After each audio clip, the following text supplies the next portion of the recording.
سورۃ المائدہ کی آیت نمبر 24 کو دیکھتے ہیں۔ الحمدللہ والصلاۃ والسلام علی رسولہ وعلی آلہ واصحابہ اجمعین۔ اعوذ باللہ من الشیطان الرجیم، بسم اللہ الرحمن الرحیم۔ پچھلی آیات میں کیا پڑھا ہم نے کہ موسیٰ علیہ السلام اپنی قوم سے کہتے ہیں کہ اے میری قوم اس مقدس سرزمین میں داخل ہو جاؤ، یعنی فلسطین۔ مقدس سرزمین کون سی مراد ہے یہاں پر؟ فلسطین، یعنی اس زمین میں داخل ہو جاؤ جو اللہ نے تمہارے لیے لکھ دی ہے، اور پیچھے نہ ہٹو اور تم ناکام اور نامراد نہیں لوٹو گے۔ تو انہوں نے جواب میں کیا کہا کہ اے موسیٰ وہاں تو بڑے زبردست لوگ ہیں، یعنی آگے بات آئے گی اگین کہ بڑے جبار سخت قسم کے لوگ ہیں، جنگجو ہیں بڑے، تو ہم تو ہرگز وہاں نہ جائیں گے جب تک کہ وہ وہاں سے نکل نہ جائیں۔ تو اس پوری قوم میں سے صرف 2 آدمی اٹھتے ہیں، اور ان کے نام ہیں یوشع اور کالب، جو کہ لوگوں سے کہتے ہیں، اپنی قوم سے کہتے ہیں کہ تم ڈرو نہیں، تم داخل ہو، تم ایک بار داخل ہو گئے اندر تو اللہ تمہیں غالب کر دے گا، اور تم اللہ ہی پر، یعنی مومنوں کو تو اللہ ہی پر توکل کرنا چاہیے، ٹرسٹ کرو اللہ پر۔ اب آگے کیا بات آ رہی ہے آیت نمبر 24 میں، قالوا یا موسیٰ انا لن ندخلھا، یعنی اے موسیٰ ہم تو ہرگز، لن کا مطلب ہرگز، ہم ہرگز نہیں داخل ہوں گے، ابدا، ہمیشہ، کبھی بھی نہیں، فار ایور ہم تو داخل نہیں ہوں گے وہاں پر۔ فاذھب، تو جا، وربک، اور تیرا رب۔ دیکھیے انداز، استغفر اللہ، یعنی بنی اسرائیل نے بدترین بے ادبی، بزدلی اور سرکشی کا مظاہرہ کیا اپنے نبی کے سامنے۔ کیا الفاظ آ رہے ہیں؟ فاذھب انت وربک، یعنی تو جا اور تیرا رب جائے، تم دونوں جا کے لڑو۔ فقاتلا انا ہاہنا قاعدون، ہم تو یہاں بیٹھے ہوئے ہیں۔ اور اس قصے کی ڈیٹیل بائبل میں بھی دی گئی ہے، اور ایک تفسیر کے مطابق اس کا خلاصہ یہ ہے کہ موسیٰ علیہ السلام نے دشت فاران سے بنی اسرائیل کے 12 سرداروں کو فلسطین کا دورہ کرنے کے لیے بھیجا، یعنی سروے کرنے کے لیے کہ وہاں کے وہ حالات معلوم کر کے آئیں۔ اب یہ لوگ 40 دن کا دورہ کر کے جب واپس آئے تو انہوں نے اپنی قوم کے مجمع عام میں، یعنی بڑی گیدرنگ میں، اپنی قوم سے کہا کہ وہاں تو واقعی دودھ اور شہد کی نہریں بہتی ہیں، لیکن جو لوگ وہاں پر بسے ہوئے ہیں وہ بڑے زور آور ہیں، اور ہم ان پر حملہ نہیں کر سکتے۔ وہاں جتنے آدمی ہم نے دیکھے ہیں وہ سب ہم سے زیادہ قد آور ہیں، اور ہم نے وہاں بنی عناق کو بھی دیکھا جو جبار ہیں اور جباروں کی نسل میں سے ہیں۔ اور پھر مزید انہوں نے کہا کہ ہم تو اپنی ہی نگاہ میں ایسے تھے جیسے ٹڈے ہوتے ہیں، اور ایسے ہی ان کی نگاہ میں تھے، یعنی ہم خود بھی یہی سوچ رکھتے ہیں اور وہ بھی ہمارے بارے میں یہ سوچ رکھتے ہیں۔ یہ سب انہوں نے باتیں کی۔ اب ان کی یہ باتیں سن کر سارا مجمع چیخ اٹھا کہ اے کاش ہم مصر میں ہی مر جاتے یا پھر اس بیابان میں مر جاتے۔ تو خداوند، یعنی اللہ کو پکارتے ہیں کہ خداوند کیوں ہم کو اس ملک میں لے جا کر تلوار سے قتل کروانا چاہتا ہے؟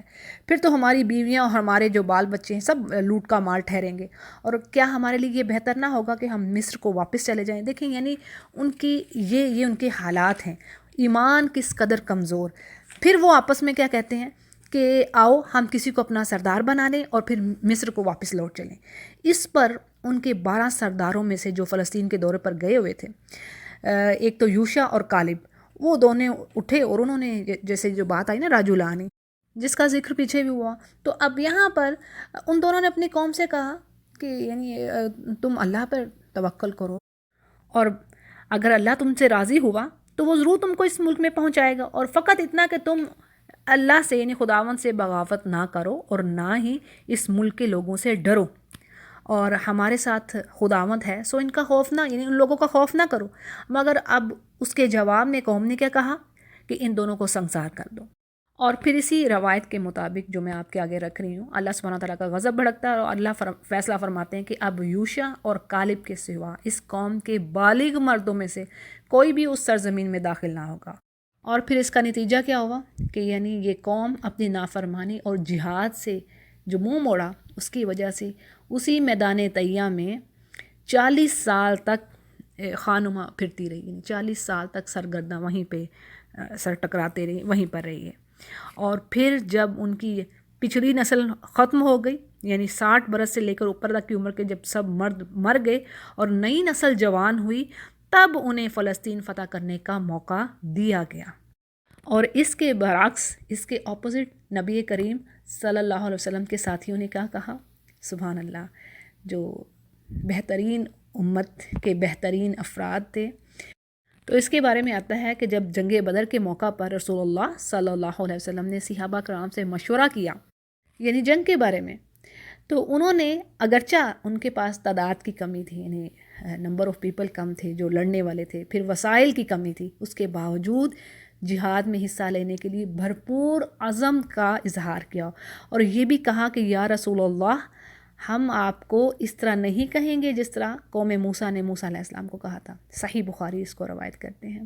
اسی طرح ایک روایت کے مطابق یہ بھی بات آتی ہے کہ ایک صحابی نے یہ الفاظ بھی کہے تھے کسی جنگ کے موقع پر ہی، جنگ احد یا جنگ بدر کے، کہ یا رسول اللہ اگر آپ ہمیں آگ کے سمندر میں کود جانے کو کہیں گے تو ہم اس میں بھی کود پڑیں گے۔ تو یہ تھی اطاعت اور محبت جو صحابہ کرام کو آپ صلی اللہ علیہ وسلم سے تھی، جس کی مثال کہیں نہیں ملتی ہمیں۔ سبحان اللہ، اللہ تعالیٰ نے بہترین امت میں ہمیں کیا، اس سے بڑا ہمارے لیے کیا اعزاز ہے، کیا اس سے بڑی سعادت کیا۔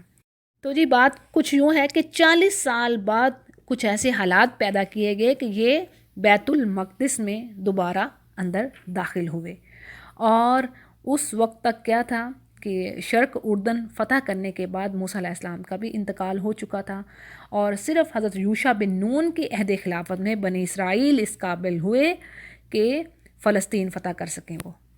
تو جب بنی اسرائیل اپنے نبی سے کہتے ہیں کہ یعنی آپ جاؤ اور آپ کا رب جا کے لڑے، ہم نے تو نہیں لڑا، ہم ادھر بیٹھے ہوئے ہیں، تو اس کے جواب میں پھر آگے بات آتی ہے قال ربی انی لا املک الا نفسی و اخی۔ موسیٰ علیہ السلام کہتے ہیں کہ اے میرے رب بس مجھے تو اپنی جان پر اختیار ہے اور اپنے بھائی کے۔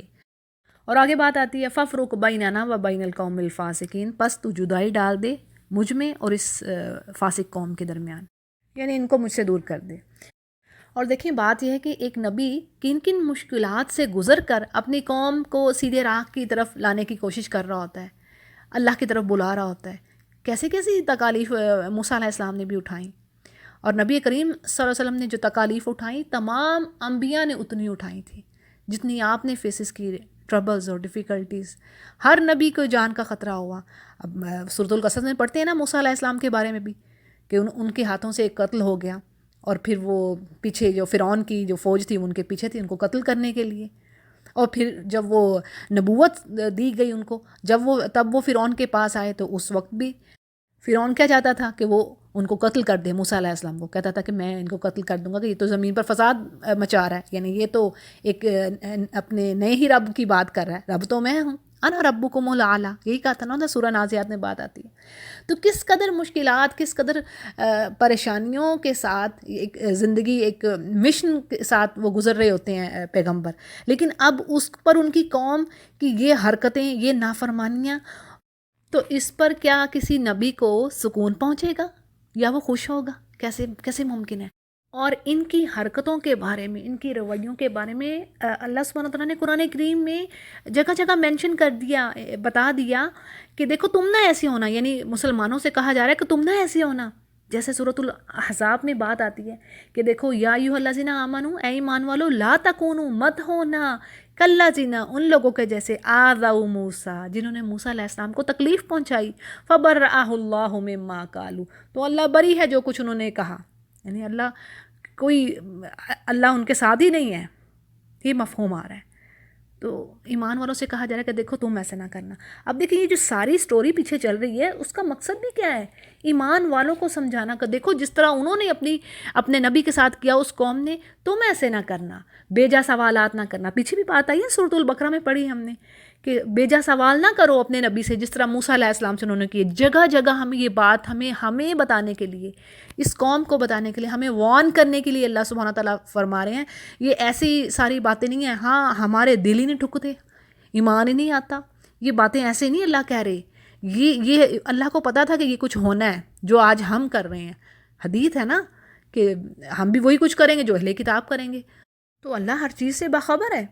اور سورہ صف میں بھی یہی بات آتی ہے، وَإِذْ قَالَ مُوسَىٰ لِقَوْمِهِ، جب موسیٰ علیہ السلام نے اپنی قوم سے کہا یا قومی، میری قوم، لِمَ تُؤْذُونَنِی، مجھے کیوں تکلیف دیتے ہو، وَقَدْ تَعْلَمُونَ، اور تم خوب جانتے ہو میں اللہ کا رسول ہوں تمہاری طرف، لیکن اس کے باوجود تم مجھے تکلیف دینے سے باز نہیں آ رہے۔ اب کس طرح تکلیف دے رہے تھے؟ دیکھیے ایک نبی کہہ رہا ہے کہ تم مجھے تکلیف دے رہے ہو، تو کیسے تکلیف پہنچا رہے تھے؟ وہ اپنی باتوں سے، اپنی حرکتوں سے، اپنے رویوں سے۔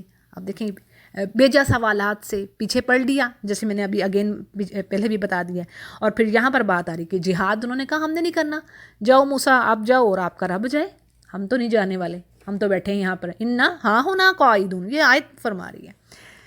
پھر انہوں نے کہا موسیٰ علیہ السلام کہ اے رب اس فاسق قوم اور میرے درمیان جدائی ڈال دے، اور آگے بات آتی ہے قال فإنها محرمۃ علیہم، اللہ فرماتے ہیں اب حرام ہو گئی، یعنی وہ سرزمین حرام کر دی ان پر 40 سنہ، یعنی 40 سال تک یہ اللہ کا فیصلہ رہا کہ یہ اسی سرزمین میں رہیں گے، یہ فلسطین میں داخل نہ ہوں گے، یتیہون فی الارض، یعنی یہ زمین میں یہ مارے مارے پھریں گے۔ پھر آگے بات آتی ہے فلا تعس علی القوم الفاسقین، یعنی موسیٰ علیہ السلام کو سمجھایا جا رہا ہے کہ آپ ان نافرمانوں کی حالت پر ہرگز افسوس نہ کریں، ترس نہ کریں، تعسا یعنی افسوس نہ کریں ان پر۔ تو بات یہ ہے کہ اس واقعہ، اس قصہ میں عبرت ہے ایمان والوں کے لیے کہ ایمان والے یہ کام نہ کریں، یعنی موسیٰ علیہ السلام کے زمانے میں جو نافرمانی اور پس ہمتی بزدلی جو ان کی قوم نے دکھائی، تو اب تم یہ کام نہ کرو۔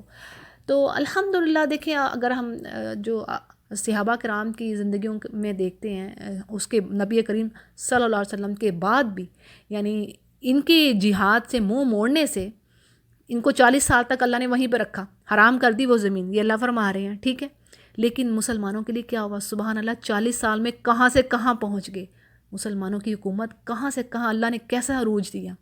ایک صرف یہ کہ سمعنا و اطعنا، بات مان لو، توکل کرو، ٹرسٹ کر لو۔ کیا کیا تھا؟ کچھ بھی نہیں، انہوں نے کہا تھا ہاں جی ہم آپ کے پیچھے ہیں، ہاں جی ہم آپ کے پیچھے ہیں۔ محبت، اطاعت، ایمان، ساری بات ایمان کی، ایمان مضبوط ہو تو سارے کام ہوتے ہیں۔ لیکن بات یہ ہے کہ آج جو ہمارے حالات ہیں، اللہ تعالیٰ ہمیں صحابہ کرام کے ہی راستوں پر چلنے کی توفیق دے کہ آپ صلی اللہ علیہ وسلم نے فرمایا کہ میرے صحابہ جو ہیں ستاروں کی مانند ہے، جو کسی کو بھی فالو کرے گا وہ راہ راست پر رہے گا۔ ہمیں اپنے نبی کریم صلی اللہ علیہ وسلم کے مشن کو پورا کرنے کے اللہ توفیق دے، اور آج بھی سچے مومن ہیں الحمدللہ، آج بھی مومن ہیں مسلمانوں میں، ایسا نہیں ہے، جو اللہ کی راہ میں جہاد کر رہے ہیں ہاتھ سے، زبان سے، اور جو تبلیغ کا کام کر رہے ہیں وہ بھی بہت بڑا جہاد ہے۔ تو اگرچہ اس امت میں خرابیاں بہت زیادہ ہیں، لیکن الحمدللہ ابھی بھی بہت سارے اچھے لوگ پائے جاتے ہیں۔ اچھا جی، آگے بات ہے، اب یہاں پر یہ قصہ کمپلیٹ ہوا، اور آگے جو سلسلہ چل رہا ہے وہ تھوڑا ڈیفرنٹ ہے۔ یہاں پر حابیل اور قابیل کے بارے میں آگے بات ہو رہی ہے، جو آدم علیہ السلام کے بیٹے تھے، تو ان کا قصہ، ان کی سٹوری یہاں پر مینشن ہے۔ وَاتْلُو عَلَيْهِمْ نَبَأَ بَنِي آدَمَ بِالْحَقِّ إِذْ قَرَّبَا قُرْبَانًا فَتُقُبِّلَ مِنْ أَحَدِهِمَا وَلَمْ يُتَقَبَّلْ مِنَ الْآخِرِ قَالَ لَأَقْتُلَنَّكَ، یعنی اللہ فرماتے ہیں کہ ذرا انہیں آدم کے 2 بیٹوں کا قصہ بھی سنا دیجئے۔ جب ان دونوں نے قربانی کی تو ان میں سے ایک کی قربانی قبول ہو گئی اور دوسرے کی نہ ہوئی، تو اس نے کہا، یعنی جس کی قربانی قبول نہ ہوئی تھی تو اس نے کہا کہ میں تجھے مار ڈالوں گا۔ تو جواب میں دوسرے بھائی نے جواب دیا، اللہ تو متقیوں ہی کی نظریں یعنی قربانیاں قبول فرماتا ہے۔ قال انما یتقبل اللہ من المتقین، یعنی بے شک اللہ تو متقین ہی سے قبول فرماتا ہے، اور اگر تو مجھے قتل کرنے کے لیے ہاتھ اٹھائے گا تو میں تجھے قتل کرنے کے لیے ہاتھ نہ اٹھاؤں گا، یعنی میں تجھے قتل نہ کروں گا۔ انی اخاف اللہ رب العالمین، یعنی میں تو اپنے رب سے ڈرتا ہوں۔ اچھا، اس سٹوری کے پیچھے بیک گراؤنڈ کیا ہے؟ تو اس کے بارے میں کوئی صحیح روایات نہیں ہے اکارڈنگ ٹو احسن البیان کی تفسیر جو ہے، ٹھیک ہے، احسن البیان کی جو تفسیر ہے اس میں بات آتی ہے کہ کوئی صحیح روایات ہے نہیں ہے کہ یہ نظر یا قربانی کس لیے پیش کی گئی تھی اللہ کے سامنے اور کیا یہ تھا۔ البتہ وہ کہتے ہیں کہ مشہور یہ ہے کہ ابتدا میں، یعنی مشہور یہ بات ہے، لیکن وہ کہتے ہیں صحیح روایات انہیں نہیں ہے اس کے بارے میں۔ تو مشہور کیا بات ہے کہ ابتدا میں آدم اور حوا علیہ السلام کے ملاپ سے بیک وقت، یعنی ایک وقت میں، ایک جو ٹائم میں لڑکا اور لڑکی پیدا ہوتی، دوسرے حمل سے پھر لڑکا اور لڑکی ہوتی۔ اب ایک حمل کے بہن بھائی کا نکاح دوسرے حمل کے بہن بھائی سے کر دیا جاتا، بات سمجھ آ گئی؟ یعنی ایک وقت میں جو لڑکا اور لڑکی پیدا ہوئے ہیں، اب ان کا نکاح جو ہے جو دوسرے وقت میں، یعنی دوسرے حمل سے جو پیدا ہوئے ہیں لڑکا اور لڑکی، ان سے نکاح کیا جائے گا، یعنی جو ایک ٹائم میں ایک ہی ساتھ میں جو جن کی یعنی پیدائش ہوئی ہے وہ بہن بھائی سمجھے جائیں گے، ٹھیک ہے، بات کلیئر ہوگی۔ اب کیا تھا، آدم علیہ السلام کا ایک بیٹا حابیل، حابیل کے ساتھ پیدا ہونے والی بہن بدصورت تھی، یعنی وہ اچھی شکل کی نہیں تھی، جبکہ قابیل کے ساتھ پیدا ہونے والی بہن خوبصورت تھی۔ اب اس وقت کے جو اصول جو چل رہے تھے، اس وقت کے اصول کے مطابق حابیل کا نکاح قابیل کی بہن کے ساتھ اور قابیل کا نکاح حابیل کی بہن کے ساتھ ہونا تھا، لیکن قابیل چاہتا تھا کہ وہ حابیل کی بہن کی بجائے اپنی ہی بہن کے ساتھ جو کہ خوبصورت تھی نکاح کرے۔ اب اس پر آدم علیہ السلام نے اسے سمجھایا، لیکن وہ نہ سمجھا، تو بالآخر آدم علیہ السلام نے دونوں کو اللہ کی بارگاہ میں قربانیاں پیش کرنے کا حکم دیا، اور فرمایا کہ جس کی قربانی قبول ہو جائے گی تو قابیل کی بہن کا نکاح جو کہ خوبصورت تھی، اس کا نکاح اس کے ساتھ کر دیا جائے گا جس کی قربانی قبول ہو جائے گی۔ اب ہوا یوں کہ حابیل کی قربانی قبول ہو گئی، یعنی آسمان سے آگ آئی اور اسے کھا گئی، جو کہ اس وقت یعنی اس دور میں قبول ہونے کی جو دلیل تھی، جو نشانی تھی کہ آسمان سے آگ آتی، آسمانی آگ آتی اور وہ اس قربانی کو کھا جاتی، ختم کر دیتی۔ تو جب حابیل کی قربانی قبول ہوئی اور قابیل کی نہ ہوئی، تو اس کے بدلے میں اس نے اپنے بھائی کو قتل کیا۔ بعض مفسرین کا خیال ہے کہ یہ ویسے ہی دونوں بھائیوں نے اپنے اپنے طور پر یعنی اللہ کی راہ میں انہوں نے نظر پیش کی، پیچھے کوئی ایسا قصہ نہیں تھا۔ بعض یہ رائے رکھتے ہیں کہ حابیل کی نے ایک عمدہ دمبا کی قربانی رکھی تھی، یعنی اس نے ایک بہترین جانور کی قربانی رکھی جو صحت مند اور عمدہ جانور تھا، اور قابیل نے ایک سٹے کی یعنی ہلکی اور ادنا چیز کی قربانی کی۔ تو حابیل کی قربانی قبول ہو گئی اور اس کی نہ ہوئی، تو اس پر وہ جیلسی اس نے محسوس کی، وہ حسد کا شکار ہوا اور اس نے اپنے بھائی کو قتل کیا۔ تو یہ تھا قصہ آدم علیہ السلام کے دونوں بیٹوں کا، حابیل اور قابیل کا۔ اب جب قابیل حابیل کو مارنے لگتا ہے تو حابیل کہتا ہے کہ میں تم پر ہاتھ نہیں اٹھاؤں گا، میں تو اپنے رب سے ڈرتا ہوں، اور مطلب یہ کہ اگر وہ اس کو قتل کرنے کے لیے آتا ہے تو وہ یہ نہیں کہ ہاتھ باندھ کر بیٹھ گیا، بلکہ وہ اس کے قتل کرنے کے در پہ نہیں ہونا چاہتا۔ یعنی حابیل کہتا ہے کہ تو میرے قتل کی تدبیر تو کر رہا ہے، تجھے اختیار ہے، لیکن میں یہ جاننے کے بعد بھی کہ تو میرے قتل کی تیاریاں کر رہا ہے، میں یہ کوشش نہ کروں گا کہ پہلے تجھے قتل کر دوں۔ ٹھیک ہے، یہاں یہ بات سمجھ لینی چاہیے کہ کسی شخص کا اپنے آپ کو خود قاتل کے آگے پیش کر دینا اور ظالمانہ حملہ کی مدافعت نہ کرنا، یہ کوئی نیکی نہیں ہے، یعنی کہ اپنے آپ کو خود ہی پیش کر دی، لو تو مجھے مار دے، ایسا نہیں ہے۔ بات یہ ہے کہ اس کو علم تھا کہ یہ مجھے مارنا چاہتا ہے اور وہ پلاننگ کر رہا ہے، لیکن اس کے باوجود حابیل نے اس کو پہلے قتل کرنے کی پلاننگ نہیں کی، اور اسے کہا کہ میں تو چاہتا ہوں کہ تم میرا اور اپنا گناہ سمیٹ لے اور دوزخی بن جا۔ ظالموں کا یہی ٹھکانہ ہے، یہی بدلہ ہے۔ مطلب یہ کہ میرے گناہ کا مطلب کیا، جو وہ حابیل کہہ رہا ہے، یعنی قتل کا وہ گناہ جو مجھے اس وقت ہوتا جب میں تجھے قتل کرتا۔ اس بات کو ہم ایک حدیث سے سمجھتے ہیں، جیسے کہ حدیث میں آتا ہے کہ قاتل اور مقتول دونوں جہنم میں جائیں گے۔ اب صحابہ کرام نے پوچھا کہ قاتل کا جہنم میں جانا تو سمجھ میں آتا ہے، مقتول جہنم میں کیوں جائے گا؟ تو آپ صلی اللہ علیہ وسلم نے فرمایا اس لیے کہ وہ بھی اپنے ساتھی کو قتل کرنے کا حریص تھا، وہ بھی یہی ڈیزائر رکھتا تھا کہ وہ اس کو قتل کر دے۔ اب دونوں میں سے کسی ایک نے پہلے قتل کر دیا، یعنی دونوں ہی چاہتے تھے کہ وہ ایک دوسرے کو قتل کر دیں، قاتل اور مقتول۔ ٹھیک ہے، بات سمجھ آ رہی؟ ایک ہوتا ہے مظلوم، یعنی ایک مکس اپ نہ کیجیے گا چیزوں کو، ایک ہوتا ہے کہ مظلومانہ کسی کی موت ہو جانا، ٹھیک ہے، کسی کی جائیداد کی وجہ سے، کسی کے مال یا کسی بھی وجہ سے اس کو قتل کر دیتا ہے، ناحق زیادتی، وہ اور چیز ہے۔ یہاں پر بات ہو رہی ہے کہ قاتل اور مقتول ایسے دو لوگ جو کہ دونوں میں بھی کہ دشمنی ہے یا کچھ بھی ہے، اور دونوں ایک دوسرے کو قتل کرنا چاہتے ہیں، لیکن جس کو پہلے موقع مل گیا، ٹھیک ہے، یہاں پر اس کی بات ہو رہی ہے، یہ ذرا واضح رکھیے گا۔ اس کو صحیح بخاری روایت کر رہے ہیں اس حدیث کو۔ اب وہ یہاں پر حابیل کہتا ہے کہ مجھے، یعنی اس کو تو پتہ ہے کہ یہ پلاننگ کر رہا ہے، یہ تدبیر کر رہا ہے مجھے قتل کرنے کی، لیکن تو میرا اور اپنا گناہ لے کے تو جا جہنم میں، یعنی میں تجھے قتل کرنے کی تدبیر نہیں کروں گا پہلے، حالانکہ مجھے پتہ ہے تو جو کرنا چاہ رہا ہے۔ ٹھیک ہے، یہ بات ہے۔ اور آگے بات ہے کہ آخر کار اس کے نفس نے اپنے بھائی کا قتل اس کے لیے آسان کر دیا، قابیل کے لیے۔ فطوعت لہ نفسہ قتل اخیہ فقتلہ، پس اس نے اس کو قتل کر دیا۔ فاصبح من الخاسرین، اور وہ خسارہ پانے والوں میں سے ہو گیا، یعنی نقصان اٹھانے والے، خسارہ پانے والے۔ قرآن کریم کیا فرماتا ہے؟ جس نے ایک انسان کو قتل کیا گویا اس نے ساری انسانیت کو قتل کر دیا، اور بات یہ ہے کہ اس میں کوئی مومن اور کافر کی بات ہی نہیں ہے، سمپل نفس کی بات ہوئی ہے، یعنی ناحق زیادتی سے کسی کو قتل نہیں کرنا، چاہے وہ کافر کیوں نہ ہو، ناحق نہیں قتل کرنا۔ یہ اللہ منع فرما رہے ہیں، یہ ہمارا دین اس چیز سے ہمیں روک رہا ہے۔ ہمارا دین بڑا خوبصورت ہے۔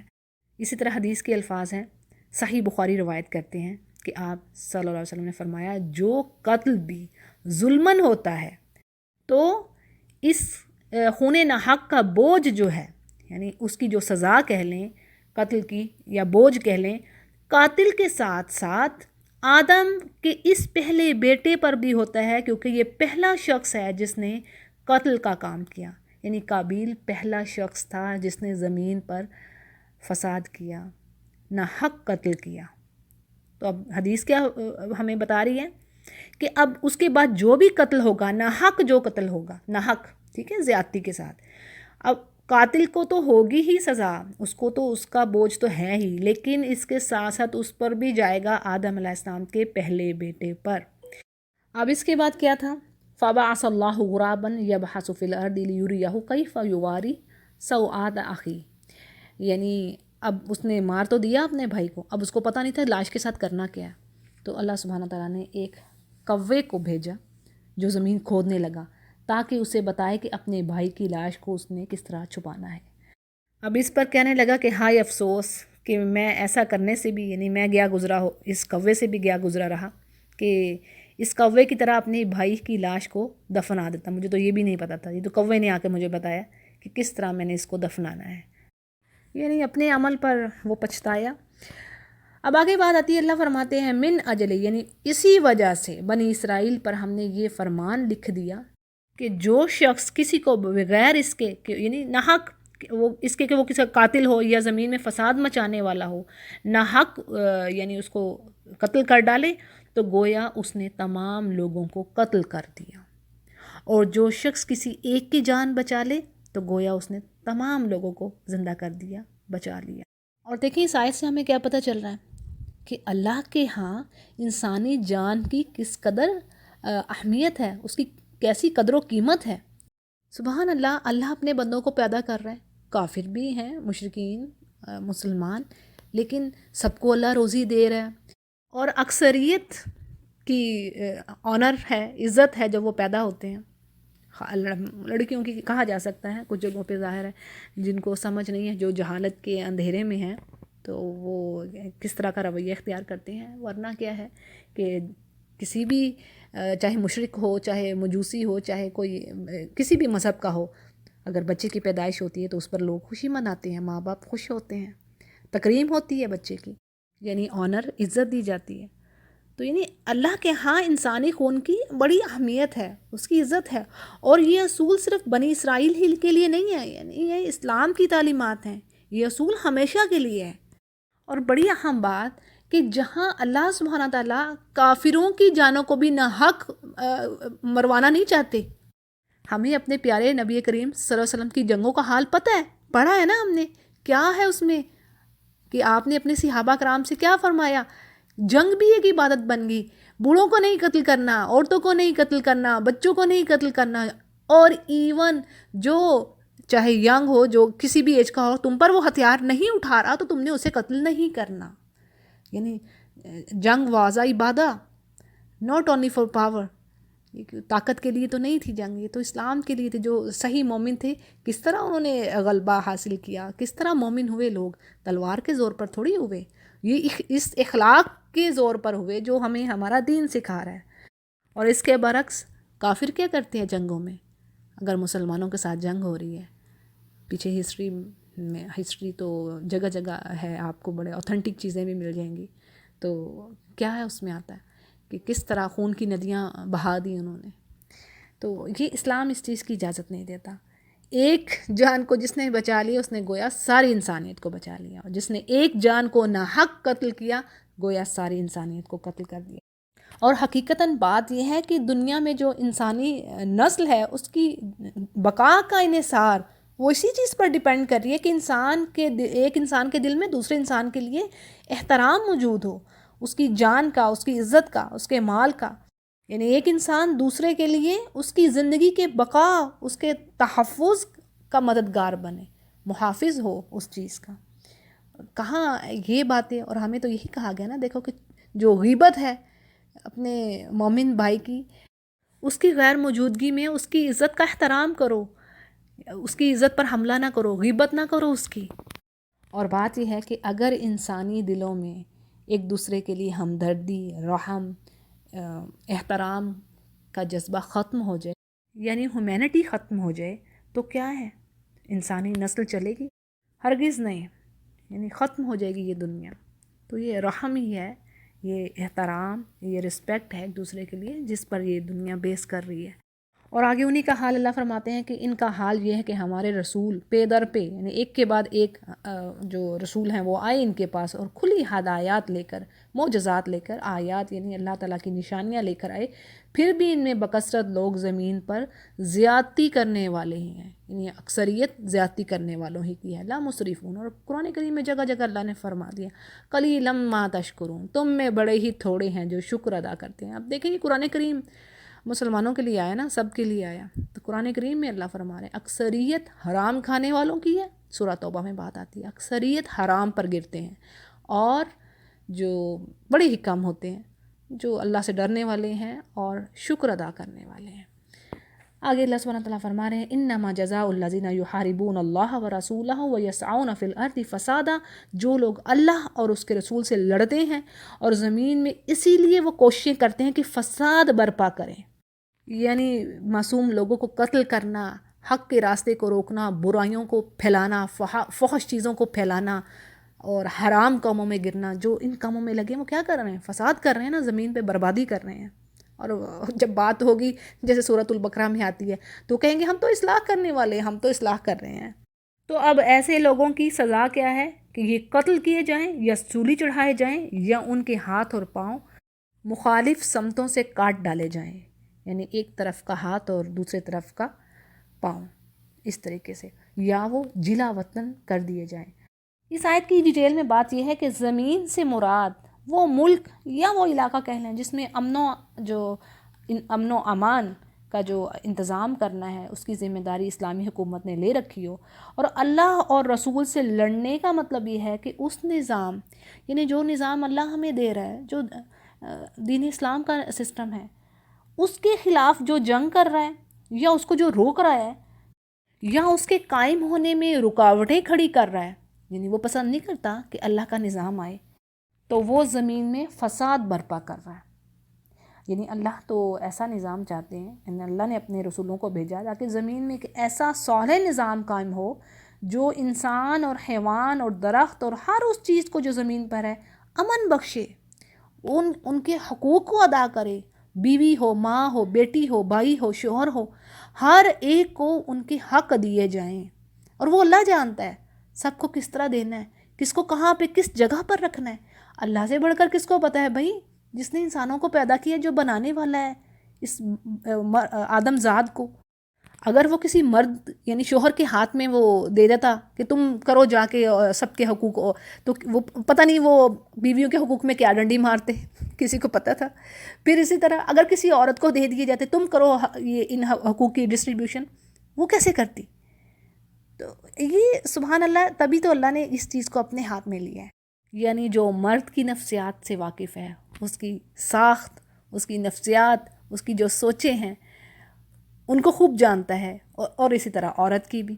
تو اس کو خوب پتہ ہے کہ اس کو میں نے کیا چیز دینی ہے جس سے یہ مطمئن ہوگی، اور مرد کو میں نے کیا چیز دینی ہے، کس جگہ پر رکھنا ہے جس سے یہ مطمئن ہوگا اور کسی کے بھی حق میں کوئی بھی کمی نہ آئے. تو سبحان اللہ، یعنی ہماری جہاں پر عقلیں عاجز آ جاتی ہیں وہیں پر ہم کہتے ہیں نا اہدنا الصراط المستقیم، یا رب ہمیں سیدھا راستہ دکھا. ہمیں نہیں پتہ ہمارے لیے کیا بہتر ہے. اور ایک سمپل سی آپ کو بات بتاؤں اس پر، یہ کہ جب بھی آپ اپنے لیے ایک بات پلے باندھ لیجئے، جو میں نے سیکھی، میں نے زندگی کے اس وقت سے تجربہ لیا میں نے، کہ کبھی ہوتا تھا کہنا کہ یہی چیز ہے یا رب بس یہ چیز مل جائے، اس خواہش کو بس پورا کر دے. لیکن آج احساس ہوا ہے، کچھ عرصہ ہوا کہ نہیں، کیا مانگنا ہے؟ یا رب جو تجھے پتہ ہے نا، جو تجھے معلوم ہے میرے لیے جو بہتر ہے دنیا اور آخرت. اللہ نے تو خود ہی کہہ دیا نا، تم دنیا بھی لو اور آخرت بھی لو، دونوں کی بھلائیاں مانگو. اللہ نے تو کہا ہی نہیں ہمیں کہ خالی آخرت مانگو. سبحان اللہ. اللہ نے کہا جو میرے کہنے پر عمل کرنے والا ہوگا اس کی تو میں دنیا ہی بڑی خوبصورت بنا دوں گا. آخرت کا تو وعدہ تو ہے ہی انشاءاللہ. تو بات یہ ہے کہ اپنے لیے ہمیشہ، اپنے لیے، اپنے بچوں کے لیے کیا دعا ہمیں کرنی ہے کہ یا رب تو ہمیں وہ دے دے جو تجھے پتہ ہے کہ ہمارے حق میں بہتر ہے دنیا اور آخرت کے لیے. بعض اوقات ہم کسی چیز کے پیچھے پڑ جائیں، او یا اللہ بس یہ چیز دے دے، یہ کام ہو جائے، پتہ نہیں ہوتا کہ ہم وہ شر مانگ رہے ہوتے ہیں. اللہ نے تو فرما دیا نا یہ بات کہ انسان بعض اوقات شر کو اس طرح مانگ رہا ہوتا ہے جیسے وہ خیر مانگ رہا ہے. اس کو پتہ ہی نہیں ہوتا کہ وہ اس چیز کے پیچھے کتنا شر ہے اس کے لیے، اچھا نہیں ہے وہ چیز اس کے لیے. تو اسی لیے ایک میری نصیحت کو، میں تو خود بڑی گنہگار سی بندی ہوں، تو یہ یاد رکھیے کہ بس یہ مانگنا ہے اپنے لیے، اپنے پیاروں کے لیے ہمیں کہ یا رب تو ہمیں وہ دے جس میں ہماری دونوں جہاں کی بھلائی ہے. ٹھیک ہے، دونوں جہاں کی بھلائی ہے، بس یا رب تو وہ کر دے. ہمیں نہیں یہ چیز کا کہنا کہ نہیں بس ایسا ہی ہو جائے، ایسا ہی نہیں. چاہے آپ کا دل یقیناً کسی ایک چیز کی طرف مائل ہوگا، تو اگر وہ آپ کے حق میں بہتر ہوگی تو اللہ ضرور دے گا. اچھا جی، یہ جو آیت پڑھی ہم نے کہ جو لوگ زمین میں فساد کر رہے ہیں، اب یا تو ان کو قتل کر دیا جائے، یا سولی چڑھایا جائے، یا پھر ان کے ہاتھ پاؤں کاٹے جائیں مخالف سمت کے، اور یا پھر جلا وطن کیا جائے. تو یہ تو ہوئی ان کی دنیا کی ذلت اور خواری، اور آخرت میں ان کے لیے اللہ فرمانے کے بہت بڑا عذاب ہے. اب اس آیت، یہ جو آیت کا یہ والا حصہ ہے، اس کی شان نزول کے بارے میں بات یہ آتی ہے کہ عقل اور عزینہ قبیلے کچھ لوگ مسلمان ہو کر، یعنی یہ دو قبیلے تھے، ان کے لوگ مسلمان ہو کر مدینے آئے. اب انہیں مدینے کی آب و ہوا راس نہ آئی، تو نبی کریم صلی اللہ علیہ وسلم نے انہیں مدینے سے باہر جہاں صدقے کے اونٹ تھے بھیج دیا کہ ان کا دودھ اور پیشاب پیے اور اللہ تعالیٰ شفا فرمائے گا. یعنی اونٹ کے دودھ اور پیشاب میں ان کے لیے شفا تھی. سو وہ چند روز میں ٹھیک ہو گئے، لیکن اس کے بعد انہوں نے اونٹوں کے رکھوالے اور چرواہے کو قتل کر دیا اور اونٹ بھگا کر لے گئے. آپ صلی اللہ علیہ وسلم کو جب اس بات کی اطلاع ملی تو آپ نے ان کے پیچھے آدمی دوڑائے جو انہیں اونٹوں سمیت پکڑ لائے. آپ صلی اللہ علیہ وسلم نے ان کے ہاتھ اور پیر مخالف جانب سے کاٹ ڈالے اور ان کی آنکھوں میں گرم سلائیاں پھروائیں، کیونکہ انہوں نے بھی چرواہے کے ساتھ ایسا ہی سلوک کیا تھا. اور پھر انہیں دھوپ میں ڈال دیا گیا یہاں تک کہ وہ مر گئے. صحیح بخاری میں یہ الفاظ آتے ہیں کہ انہوں نے چوری بھی کی تھی، قتل بھی کیا، اور ایمان لانے کے بعد کفر بھی کیا، اور اللہ اور رسول کے ساتھ محاربہ بھی، یعنی جنگ بھی کی. تو ان کو یہ پھر سزا ملی. صحیح بخاری اس کو روایت کرتے ہیں. اور یہ آیت محاربہ بھی کہلاتی ہے، اور اس کا حکم عام ہے، یعنی مسلمانوں اور کافروں دونوں کو اس میں شامل کیا گیا. محاربہ کا مطلب ہے کسی منظم اور مسلح جتھے کا اسلامی حکومت کے دائرے یا اس کے قریب صحرا وغیرہ میں راہ چلتے قافلوں اور افراد یعنی لوگوں پر حملہ کرنا، قتل و غارت کرنا، اغوا اور آبروریزی کرنا. یہ اور اس کے لیے پھر 4 سزائیں بیان کی گئی ہیں، جو کہ امام یا جو وقت کا جو خلیفہ ہے اس کو اختیار ہے کہ اس میں سے جو سزا اسے مناسب لگے وہ اس عمل، یعنی برا عمل کرنے والے کو دے. جیسے جس نے صرف قتل کیا ہے تو اسے قتل ہی کیا جائے گا، جان کا بدلہ جان. اور جس نے کسی کا مال چھینا ہے تو اس کا ہاتھ کاٹا جائے گا، جو کہ شریعت میں سزا ہے. اور آگے بات آ رہی ہے اِلَّا الَّذِينَ تَابُوا مِن قَبْلُ أَن تَقْدِرُوا عَلَيْهِمْ فَاعْلَمُوا أَنَّ اللَّهَ غَفُورٌ رَحِيمٌ. یعنی جو لوگ اس سے پہلے توبہ کر لیں کہ تم ان پر قابو پاؤ، یعنی وہ پکڑے جائیں، تو جان لو کہ اللہ سبحانہ تعالیٰ بڑا ہی غفور الرحیم ہے، بخشش کرنے والا ہے. یعنی اس آیت کی ڈیٹیل میں بات کچھ یوں ہے کہ جو لوگ گرفتار ہونے سے پہلے ہی اگر وہ توبہ کر لیتے ہیں اور اسلامی حکومت کی اطاعت کا، یعنی ان کی اوبیڈینس کا اعلان کرتے ہیں، تو پھر انہیں معاف کر دیا جائے گا اور ان کو سزائیں نہیں دی جائیں گی جو کہ مینشن ہیں پیچھے. لیکن پھر اس کام میں بھی تھوڑا سا اختلاف یوں ہے کہ سزاؤں کی معافی کے ساتھ انہوں نے قتل کر کے یا مال لوٹ کر یا آبرو ریزی کر کے بندوں پر جو ظلم کیا ہو، تو یہ جرائم بھی معاف ہو جاتے ہیں یا نہیں، ان کا بدلہ لیا جائے گا. تو اس پر پھر بات یہ آتی ہے کہ بعض علماء کے نزدیک یہ معاف نہیں ہوں گے. ٹھیک ہے، بات سمجھیں؟ یعنی جو انہوں نے دوسرے انسانوں پر ظلم کیے ہوں گے وہ معاف نہیں ہوں گے، بلکہ ان کا قصاص لیا جائے گا، یعنی ان سے بدلہ لیا جائے گا۔ جبکہ کچھ دوسرے مفسرین جیسے امام شوکانی اور امام ابن کثیر کا رجحان، یعنی وہ یہ کہتے ہیں کہ انہیں مطلقاً یعنی بالکل معاف کر دیا جائے گا، اور جو کہ یہ آیت میں اللہ سبحانہ تعالیٰ جیسے فرما رہے ہیں کہ ان سے کسی بھی قسم کا کچھ بھی کوئی بھی بدلہ نہیں لیا جائے گا اور انہیں معاف کر دیا جائے گا۔ تو یہ دو طرح کی رائے علماء میں پائی جاتی ہیں، یعنی ڈیفرنٹ اوپینین ہے اس بات پر۔